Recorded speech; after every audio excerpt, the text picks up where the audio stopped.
सबके लिए विकल्प की व्यवस्था होनी चाहिए। उसके लिए महानिदेशक महोदया ने एक प्रस्ताव तैयार किया है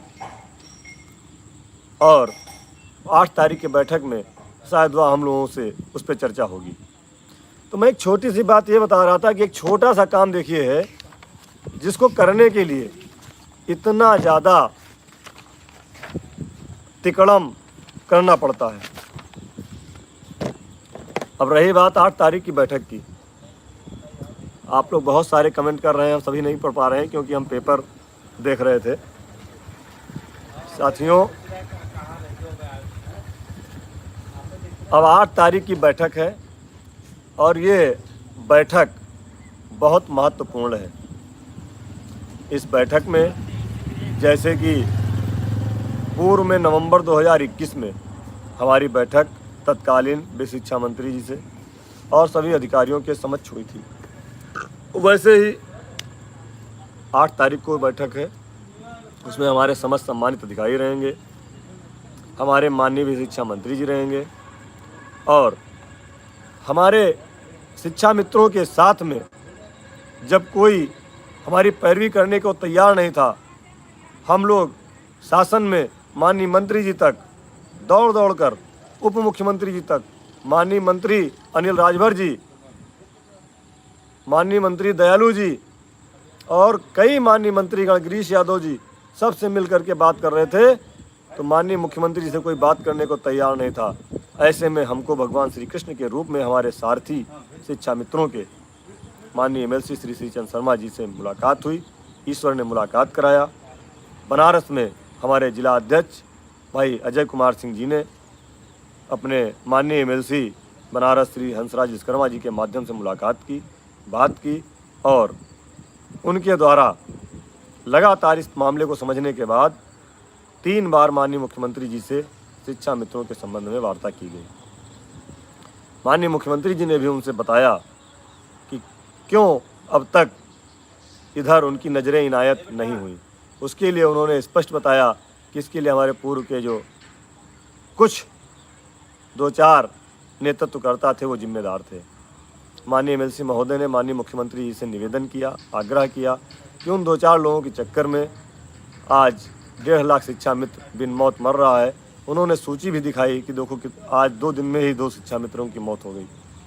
माननीय मुख्यमंत्री जी ने बात की और उन्होंने अपनी सहमति माननीय एमएलसी महोदय को दी और उस पर आपका जो 5 सितंबर का धरना हुआ, माननीय मुख्यमंत्री जी के निर्देश पर, उनके ओएसडी महोदय के कहने पर, माननीय एमएलसी महोदय से वार्ता करने के बाद धरने का समापन कर दिया गया शाम को।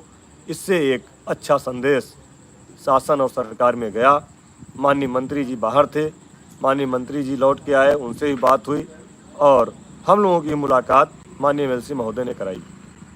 एक बार माननीय एमएलसी हंसराज विश्वकर्मा जी ने वार्ता कराई थी और दूसरी बार अभी माननीय एमएलसी श्री श्रीचंद शर्मा जी ने भी मुलाकात कराई थी।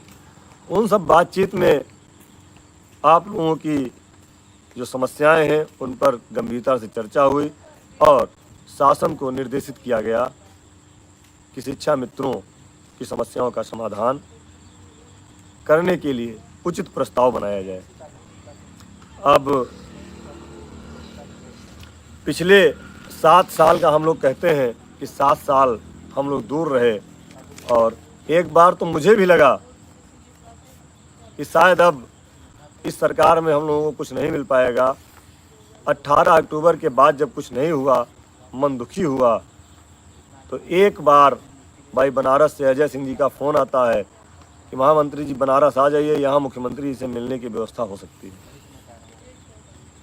आप लोगों को पता है हम लोग रात में किस स्थिति में, मैं और प्रदेश मंत्री भाई अरविंद वर्मा जी, पूरी बारिश, पत्थर गिर रहा था, रात भर पहुँचे हैं। सुबह 6 बजे पहुँचते ही बनारस में माननीय मुख्यमंत्री से मुलाकात हुई थी। मुझे भी लगा था कि अब कुछ नहीं हो सकता। मैं भी डर रहा था कि शायद अब कुछ होने वाला नहीं है, लेकिन आप लोगों ने जो हिम्मत दी, ताकत दी और आज भी जो आप लोगों का आशीर्वाद मिला है, उसको मैंने अपने दृढ़ निश्चय में शामिल करते हुए आगे बढ़ने का काम किया। और संगठन के सभी पदाधिकारियों ने, प्रदेश के पदाधिकारियों ने, जनपद के जिला अध्यक्षों ने, हमारे तेजभान जी ने, अलीगढ़ में माननीय मंत्री से कई बार मुलाकात की, लखनऊ में भी कई बार मुलाकात की। अरविंद जी लगातार हमारे साथ चलते रहे और एक बार तो मुझे लगा कि अब बहुत हो गया, अब कुछ दौड़ भाग करने वाला नहीं है। जो आप लोग कहते थे कि चुनाव तक अब कुछ नहीं होगा, तो मुझे भी लगता था चुनाव तक कुछ नहीं होगा।